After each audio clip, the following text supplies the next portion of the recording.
boa noite, sejam bem-vindos e bem-vindas.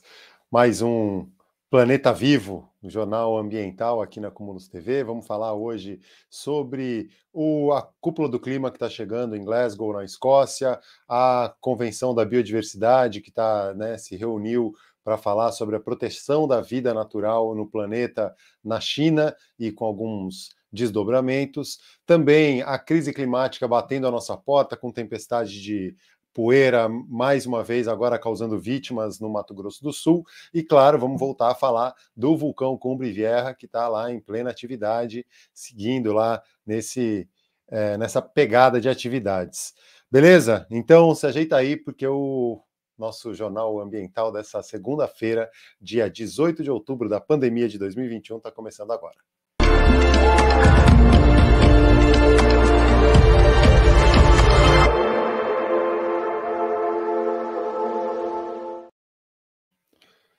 Bom, vamos começar com as notícias do dia e antes de tudo eu vou pedir para todo mundo já dar aquele joinha, clicar no like para chamar mais gente para essa transmissão e a gente poder discutir um pouco e falar sobre as questões ambientais que estão rolando no Brasil e no mundo. E eu vou começar lá pelo Clima Info, que é um site de notícias que dá uma compilada em várias das notícias que saem pela grande imprensa aí, tratando da questão ambiental e da questão do clima especificamente.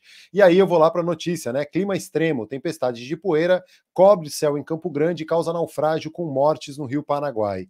As tempestades de poeira estão virando fenômenos rotineiros no Sudeste e no Centro-Oeste do Brasil. Nas últimas semanas, pelo menos 6 estados brasileiros registraram eventos desse tipo. E o mais recente aconteceu na sexta-feira, dia 15 de outubro, na região de Campo Grande, no Mato Grosso do Sul. O roteiro é parecido em todos os casos. A chegada de ventos fortes, junto com uma frente fria associados com uma tempestade, acaba levantando toda a terra ressecada do solo, criando essas nuvens densas de poeira. São chamadas de Habub. E no aeroporto da capital sul mato-grossense, em Campo Grande, as rajadas de vento atingiram mais de 94 km por hora. O vento forte danificou construções e deixou diversos municípios do estado sem energia elétrica ao longo do final da semana. A passagem da nuvem de poeira transformou uma tarde ensolarada e quente em um cenário digno de blockbuster apocalíptico. Infelizmente, a passagem do Habub no Mato Grosso do Sul também deixou mortos. Um barco-hotel naufragou no Rio Paraguai, próximo a Corumbá, e depois de virar na água por causa da ventania. Pelo menos 7 pessoas morreram, 4 da mesma família. Muito triste, isso aí repercutiu em vários lugares aí das noticiários, na rede social e em vários jornais e TVs aí do Brasil. E aí tem um tempo aqui, porque o artista e ativista mundano usou cinzas produzidas pelas queimadas no Pantanal, Cerrado, Amazônia e Mata Atlântica para fazer um gigantesco mural em São Paulo.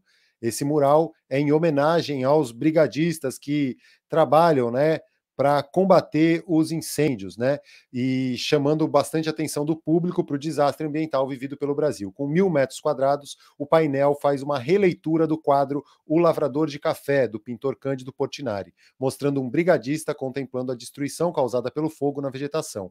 É um grande grito. A gente vive as mudanças climáticas, nosso tempo está acabando. A Amazônia já emite mais CO2 do que ela absorve. Então, o planeta está desequilibrado.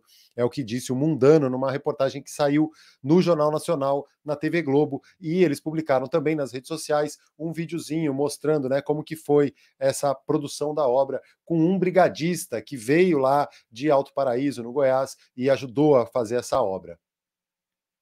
Aquilo ali é Amazônia, aquilo ali é Mata Atlântica, ali tem um tanto de cerrado, saca? Isso aí não é tinta não, cara. Isso aí é vida. Essa tinta pede. Essa tinta implora. Escutem, pelo amor de Deus. Escutem pelo que é mais sagrado. Não percamos mais tempo. Vamos escutar. Vamos entender, por favor. É muito sério. Nunca foi tão sério. Acabou o tempo da brincadeira. Agora o papo é sério, a gente tem que mudar. Senão não vai ter amanhã. E esse aí que a gente viu é o Vinícius Curva de Vento, que veio de lá, né, um brigadista que, além de trabalhar, né, no dia a dia, quando está o fogo pegando na Chapada dos Veadeiros, ele vai lá na linha de frente combater os incêndios florestais e foi a São Paulo para trabalhar nessa obra que foi toda feita com a tinta produzida das cinzas das queimadas na Amazônia, Pantanal e no Cerrado, e é muito simbólico isso, né? E aí, essa é uma das notícias que tem relação com essa questão climática, né? E também com relação à questão climática, a gente está aí às vésperas da COP26, que é a cúpula do clima, que vai ser realizada em Glasgow, na Escócia, e alguns países agora já estão na movimentação para preparar o terreno, né, e entender como que vai ser, porque agora a gente está num ponto tão extremo que não tem mais como ficar de conversinha, tem que chegar lá e tomar decisões, e os tomadores de decisão, né, precisam de fato assumir compromissos e cumprir com os compromissos, porque o Acordo de Paris em grande parte tem fracassado, né? E aí a gente precisa conseguir controlar as emissões de gases de efeito estufa, né? E controlar o aumento da temperatura do planeta no máximo em 1,5 graus até o fim do século. Essa meta, muito provavelmente, a gente já falhou nela, e agora a gente está tentando ver como que recupera um pouco. Então, lá na COP26, o Reino Unido já diz que quer zerar, quer o plano para zerar o desmatamento global até 2030. O anfitrião da próxima conferência da ONU sobre o clima, a COP26, o Reino Unido, está articulando um possível acordo global para deter e reverter a perda da degradação florestal nesta década. Segundo o The Guardian, o principal ponto da proposta é viabilizar o fim do desmatamento em todo o mundo até 2030, em linha com as ações recomendadas pela ciência para a contenção da mudança do clima e limite do aquecimento do planeta em 1,5 graus até o final do século, em relação aos níveis pré-industriais. Os países produtores de commodities agropecuárias associadas ao desmatamento, como soja, carne bovina e óleo de palma, são os principais alvos da proposta. Além do fim do desmatamento, a COP26 quer avançar também com projetos de financiamento para a conservação florestal em áreas-chave do globo, como a Amazônia e as florestas tropicais do Congo e da Indonésia. Por outro lado, muitos dos países exportadores, como o Brasil, além de importadores de commodities, como a China, ainda seguem reticentes ao tema e podem representar um obstáculo para os planos do Reino Unido.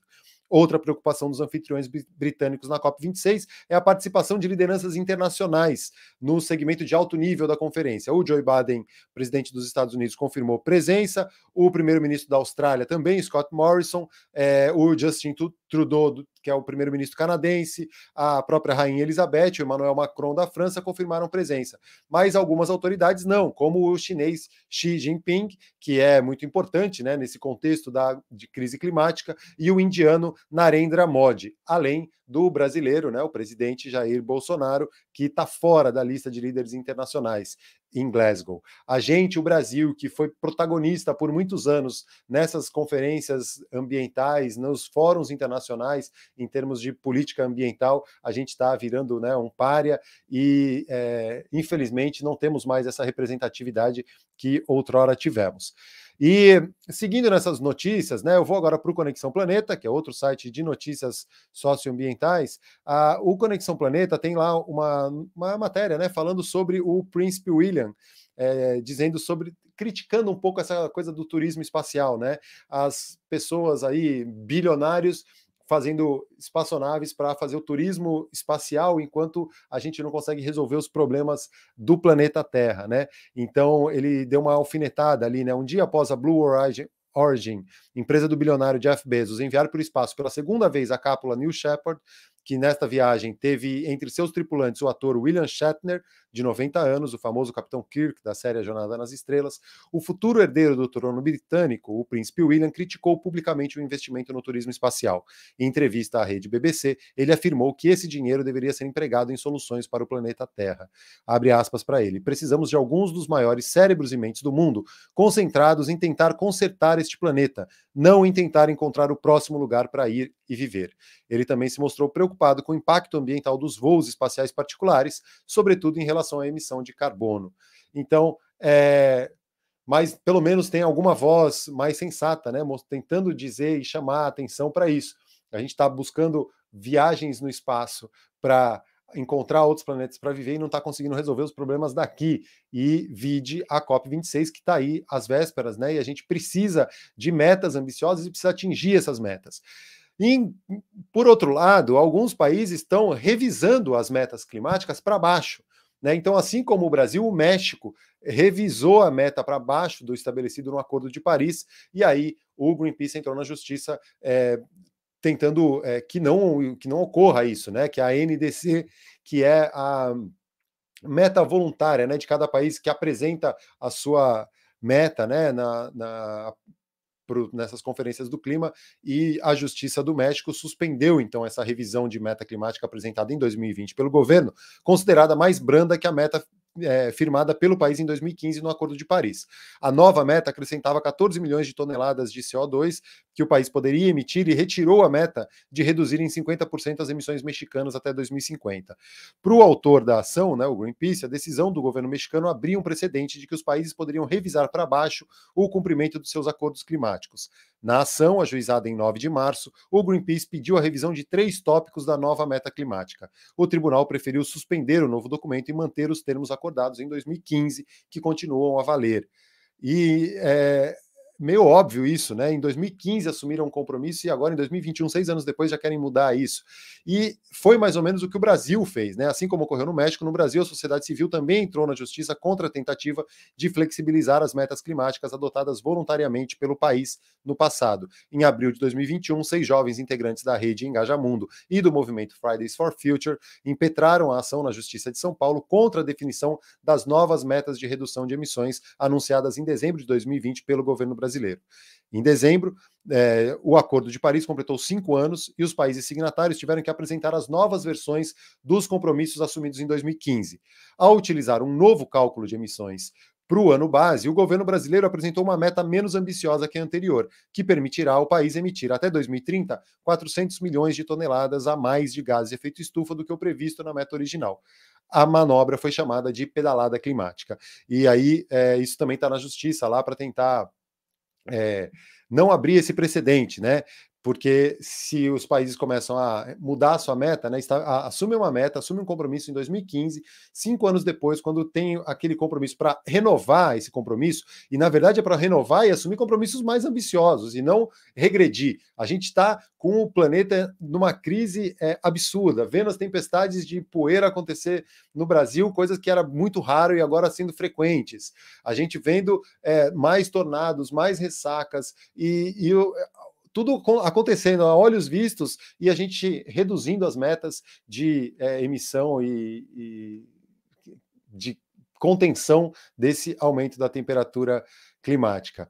Aqui no Brasil, a gente viu que esse ano, apesar de ter tido uma redução do desmatamento pelo sistema DETER no mês de setembro, no acumulado do ano, a gente segue ali com o desmatamento galopante. E a GLO ambiental, que estava colocando o exército lá para pelo menos parecer que o governo estava fazendo alguma coisa contra o desmatamento, não vai ser renovada. Então a operação de garantia de lei da ordem na Amazônia chegou ao fim nessa sexta-feira, dia 15, e não será renovada. Eu estou lá no site O Eco, que também estava falando da outra matéria sobre o México, né, a redução. Lá no site O Eco, então, falando da GLO, a confirmação foi feita pelo vice-presidente da República, o Hamilton Mourão, que preside o Conselho Nacional da Amazônia Legal, responsável pela operação. Só para refrescar um pouco a memória, enquanto estava todo esse imbróglio no ano passado, com o aumento do desmatamento na Amazônia, o ministro do Meio Ambiente investigado por facilitar contrabando de madeira ilegal, né, para os Estados Unidos, a partir de uma denúncia que veio dos Estados Unidos, numa carga apreendida lá, sem a documentação adequada. Quando chegou o pedido para cá, o IBAMA forçou e emitiu uma licença, né, uma certificação dessa madeira totalmente ilegal. O presidente do IBAMA foi afastado, junto com vários outros servidores ali do IBAMA, e o ministro do Meio Ambiente passou a ser investigado, né? Teve o policial federal, Alexandre Saraiva, que era superintendente na Amazônia também, fez uma notícia crime contra o ministro do Meio Ambiente, agora ex-ministro, né? Esse policial federal foi exonerado do cargo na superintendência em Manaus, foi transferido para a Volta Redonda, aqui no Rio de Janeiro, e o ministro do Meio Ambiente acabou, né, não resistindo e saiu do cargo, mas também por um motivo que talvez não tenha sido dos mais republicanos, digamos assim.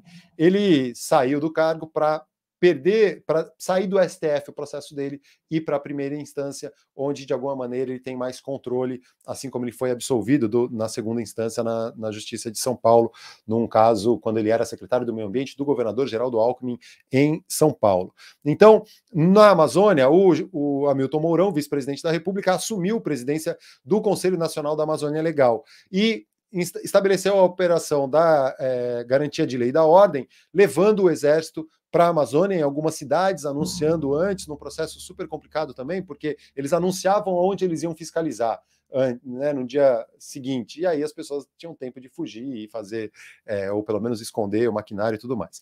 Mas o que acontece? Vou abrir aspas aí para o Hamilton Mourão. As Forças Armadas continuam a prestar apoio logístico de comunicações e de inteligência. O Ministério do Meio Ambiente, que teve seu orçamento duplicado, repassa o recurso necessário para o Ministério da Defesa.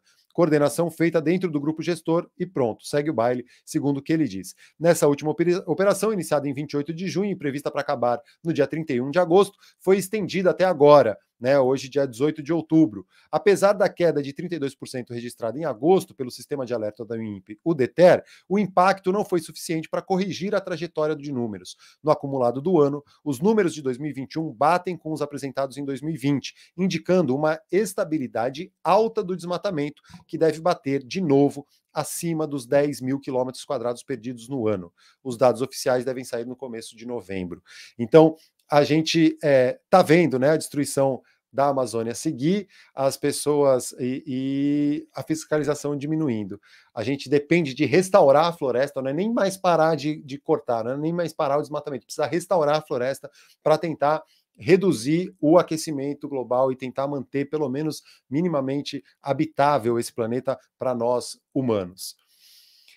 Bom, e aí, para fechar, eu vou seguir para o plano internacional, porque a Conferência da ONU sobre a Biodiversidade, né, a vida animal, a vida natural, chegou ao fim lá na China. Na verdade, é uma primeira parte, porque vai ter uma sequência dessa Conferência da ONU sobre a Biodiversidade no começo do ano que vem. Mais de 100 países assinaram a Declaração de Kunming, se comprometendo politicamente a preservar a biodiversidade do planeta, a preservar a vida natural no planeta.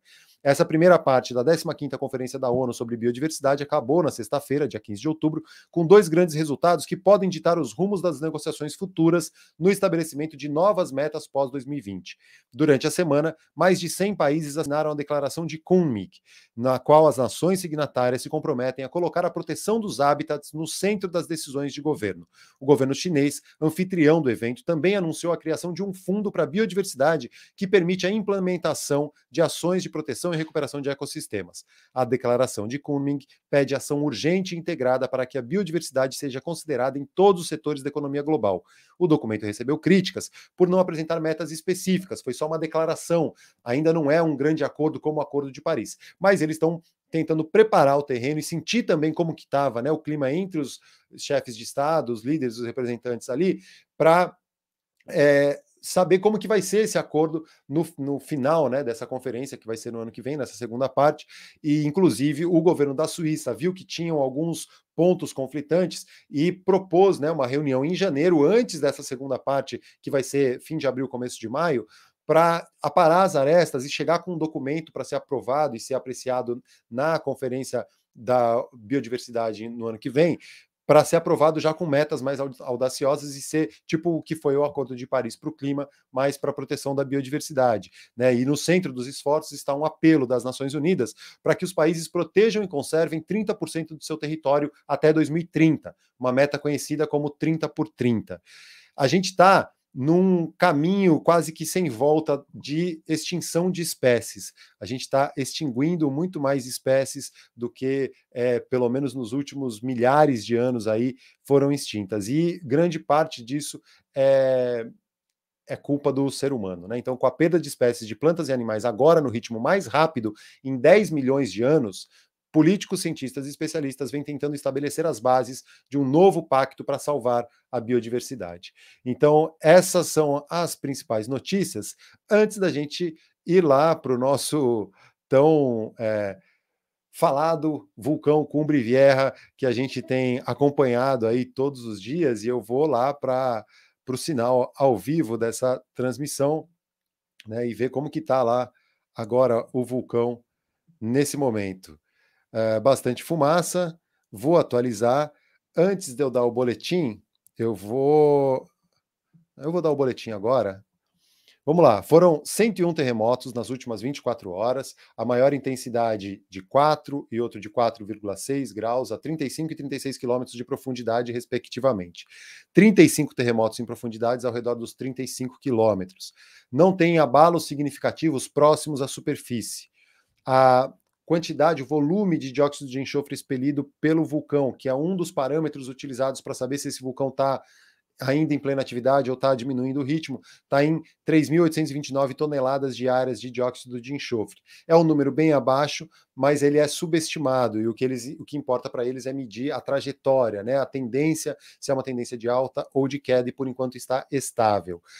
A lava que está lá próxima de uma área que chama La Laguna, né, que passou pelo campo de futebol e está chegando quase ao mar, deve chegar nas próximas horas, mas está muito lenta e cada vez mais lento, indo em passos bem lentos até chegar ao mar, mas está a 100 e poucos metros do mar, então está quase na iminência de chegar ali. Elas estão com as coladas, né, os caminhos de lava estão com características de estabilidade e lentidão, segundo os pesquisadores e especialistas responsáveis pelo PEVOLCA, que é o Plano de Emergências Vulcânicas das Ilhas Canárias, ligados ao INVOLCAN, que é o Instituto Vulcanológico das Ilhas Canárias, e ao Instituto Geográfico Nacional da Espanha, que são os oficiais, né, que dão os boletins diários lá sobre o vulcão Cumbre Vieja. Além disso, a velocidade da lava, né, não chega a 2 metros por hora. Então ela está indo bem devagar, bem lentamente, faltam esses 100 e poucos metros aí para ela chegar no mar, então vai ser bem lenta essa nova chegada.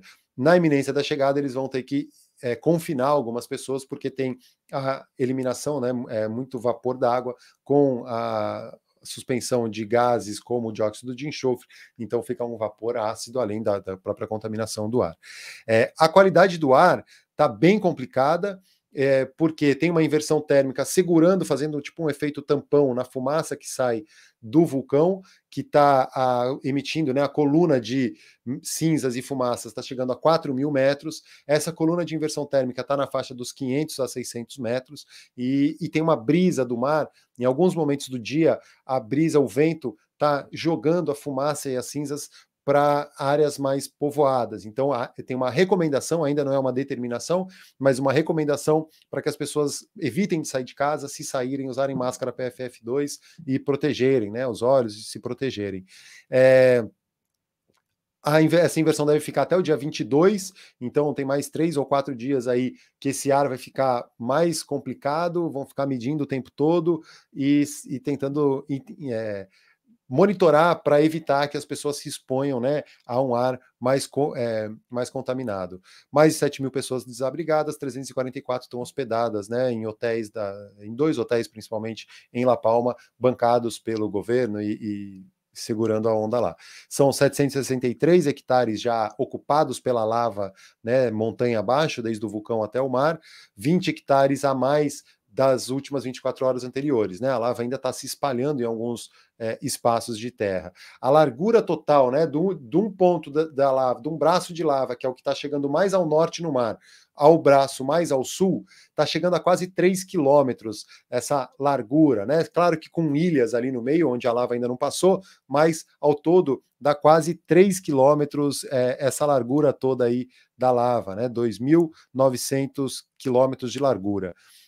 E aí os cultivos de bananeiras, vinhedos e abacateiros são os principais afetados, além de 1.956 edificações totalmente destruídas e mais 61 em perigo. 2017 edificações detonadas lá na ilha de La Palma. O vulcão segue em erupção, não dá sinais de que vai amainar, ficar mais tranquilo nos próximos dias, ele deve ficar em erupção por mais tempo. E então encerro aqui as principais notícias dessa segunda-feira, dia 18 de outubro da pandemia de 2021. Agradeço quem acompanhou até aqui, peço para darem um joinha, se inscreverem no canal. E agora